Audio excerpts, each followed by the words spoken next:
मी विजय बाबूंचं आणि लोकमत समूहाचं मनापासून अभिनंदन करतो की त्यांनी एक संकल्प केला होता या कस्तुरचंद पार्कमध्ये भारताचा तिरंगा झेंडा उंच उंच असा सर्वांना अभिमान वाटेल स्वाभिमान वाटेल असा फडकताना दिसला पाहिजे। निश्चित त्याच्यामध्ये अनेक अडचणी आल्या, त्याचा उल्लेख देखील त्यांनी केला।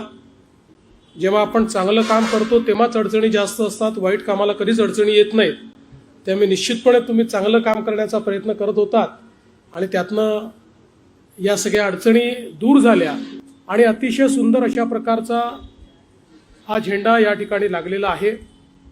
कारण म्हणजे पूर्वी आपण परदेशात जायचो तर अनेक युरोपच्या देशांमध्ये त्यांचे झेंडे मोठे मोठे उंच उंच हे पब्लिक प्लेसेसवर सार्वजनिक स्थळी आपल्याला फडकताना पाहायला मिळायचे आणि त्यातनं एक वेगळ्या अशा प्रकारची अनुभूती आपल्याला व्हायची आणि त्यावेळी असं वाटायचं की आपल्याही देशात हे झालं पाहिजे। पण दुर्दैवाने अनेक वर्ष आपल्या फ्लॅग कोडच्या काही अडचणी सांगितल्या जायच्या आणि त्यामुळे मला असं वाटतं की ते होत नव्हतं।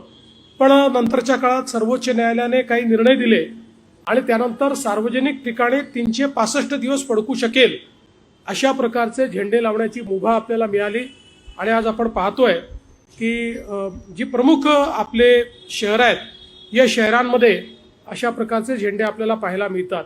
नागपूरला देखील अशाच प्रकारची एक मला असं वाटतं नितांत आपला स्वाभिमान त्या ठिकाणी जो काही आहे त्या स्वाभिमानाला पुन्हा एकदा पुनरुज्जीवित करण्याकरता अशा प्रकारचा झेंडा लावण्याची आवश्यकता होती आणि लोकमतने ते काम हातामध्ये घेतलं